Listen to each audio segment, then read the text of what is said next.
Hi friends, welcome to my channel. Jagadhatri Madhuri ముందుకు వెళ్ళి ఇలా అంటుంటుంది, నన్ను తప్పుగా అపార్థం చేసుకోవద్దు మాధురి, ఇది మా అమ్మ 20 ఏళ్ళుగా పడిన బాధ, 20 ఏళ్ళుగా మోస్తున్న నింద.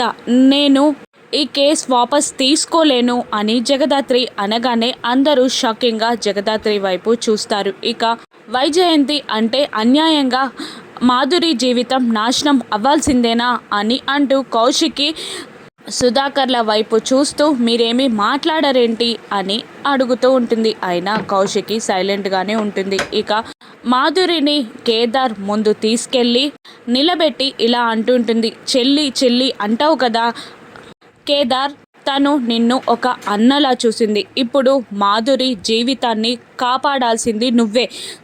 నీ భార్య చేత కేస్ విత్డ్రా చేయించు, మాధురి కాపురాన్ని నిలబెట్టు అని ఎమోషనల్గా బ్లాక్మెయిల్ చేస్తుంది వైజయంతి కేదార్ని. ఇక మాధురి కూడా కేదార్ చేతులని పట్టుకుని అన్నయ్య వదిన చేత కేసు విత్డ్రా చేయించు అని అనగానే కేదార్ జగదాత్రి వైపు చూస్తాడు. ఇక జగదాత్రి 2 చేతులెత్తి దండం పెడుతూ, నేను మాత్రం కేసు వాపస్ తీసుకోలేను, మా అమ్మకి జరిగిన అన్యాయానికి నేను బదులు తీర్చుకొని తీరుతాను అని అంటూ దండం పెట్టి అక్కడి నుండి వెళ్ళిపోతుంది జగదాత్రి. ఇక కౌశికి సుధాకర్లని మీరేం చెయ్యరా అని అడుగుతుండగా ఏం చేయమంటారు, ఒకరి కోసం ఒకరిని కష్టపడమని చెప్పాలా అని కౌశికి అంటూ ఉండగా ఇక మళ్ళీ కేదార్ని వైజయంతి ఇలా అంటుంటుంది, నువ్వు ఈ కుటుంబం నాది అన్నావు, నువ్వు నిజంగా ఈ కుటుంబం నీది అనుకుంటే జగదాత్రి చేత కేస్ విత్డ్రా చేయించుకొని మాధురి జీవితాన్ని కాపాడు, మాధురి కాపురాన్ని నిలబెట్టు అని అనగానే కేదార్ బాధగా ఏమీ చెయ్యలేక ఏం చెయ్యాలో ఆలోచిస్తూ స్టెప్స్ ఎక్కుతూ వెళ్తూ ఉంటాడు.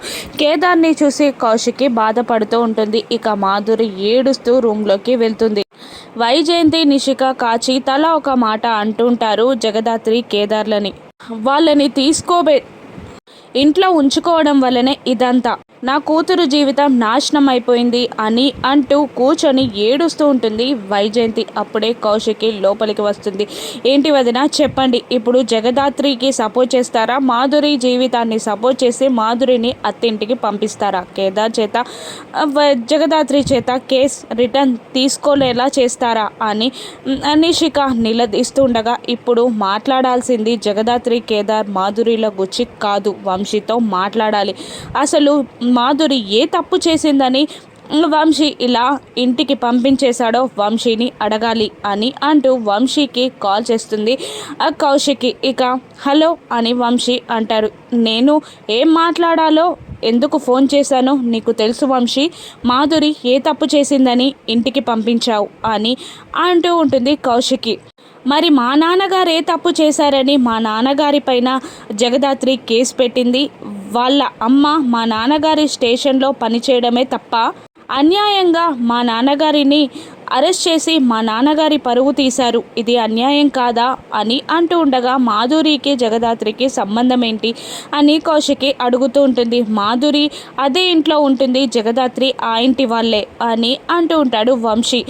ఇక వాళ్ళకి మా ఇంటికి సంబంధం లేదు అని నిషిక అంటూ ఉండగా, సిస్టర్ అవన్నీ మేము ఆలోచించలేము, ఇప్పుడు మాధురిని ఇంటికి తీసుకురావాలి అంటే మాత్రం ఖచ్చితంగా ఆ కేసు రిటర్న్ తీసుకోవాలి అని అంటూ వంశీ కాల్ కట్ చేస్తాడు. ఇక బాధగా మాధురి అక్కడున్న ఫ్రూట్ నైఫ్ని తీసుకొని కట్ చేసుకోబోతూ ఉండగా కౌశికి వైజయంతి నిషిక కాచి అందరూ కలిసి ఆపేసి, నీకేమైనా పిచ్చి పట్టిందా, ఒక 2 రోజులు నాకు టైం ఇవ్వు, వంశీతో నేను మాట్లాడతాను, నీ కాపురాన్ని సరిదిద్దుతాను అని అంటుంటుంది కౌశికి. ఏదో కోపంలో ఇంటి నుండి వెళ్ళిపోమన్నారనుకున్నాను, కానీ ఇప్పుడు జీవితంలో పోరేమో అని భయపడుతుందక్క, నేను నీలాగే ఇంట్లో ఉండిపోతానేమో అని మాధురి ఏడుస్తూ ఉండగా, అలా ఏం జరగదు, నేను వంశీతో మాట్లాడతాను అని అంటూ ఉంటుంది కౌశికి. ఇక అక్కడి నుండి బయటికి వచ్చేస్తుంది. జగదాత్రి రూమ్లో ఒంటరిగా కూర్చొని జగదాత్రి పెట్టిన కేసు గూర్చి వైజయంతి అన్న మాటలు, మాధురి ఏడుపు అన్నీ తలుచుకొని ఏడుస్తూ ఉంటుంది. అప్పుడే కేదార్ వచ్చి జగదాత్రి పక్కన కూర్చోగా, ఏంటి నన్ను కన్విన్స్ చేయడానికి వచ్చావా అని జగదాత్రి అడగగానే అవును అన్నట్టు తల ఊపుతాడు కేదార్. దాంతో ఇంకా జగదాత్రి దుఃఖం ఎక్కువ అవుతుంది. వెక్కి వెక్కి ఏడుస్తూ ఉంటుంది. కానీ కేదార్ మాత్రం ఇలా అంటుంటాడు, కానీ నాకు ఏం చెప్పి కన్విన్స్ చేయాలో అర్థం కావట్లేదు. నువ్వు 20 ఏళ్ళుగా పడ్డ కష్టాలు, కన్నీళ్ళు, బాధలు, మీ అమ్మ నిజాయితీ, ఇవన్నీ ఒకవైపు, మరోవైపు నా చెల్లి జీవితం. ఈ కుటుంబంలో కౌశికి అక్క తర్వాత నన్ను అన్నలా చూసింది నా చెల్లి మాధురి. ఈ చేతికి రాఖీ కట్టి నన్ను దీవించమని అడిగింది. నీ జీవితానికి ఏం కాకుండా చూస్తానని నేను ప్రమాణం చేశాను. నీ సంతోషమా తన సంతోషమా అని అడిగితే నేనేమని చెప్పాలి, ఎవరిని కన్విన్స్ చేయాలి అని కేదార్ అంటూ ఉండగా ఇక జగదాత్రి వెళ్ళి విండో దగ్గర నిలబడి గట్టిగా విండోని పట్టుకొని బయటి వైపు చూస్తూ, అసలు అర్థం లేని ప్రశ్నకి నేను సమాధానం చెప్పలేను.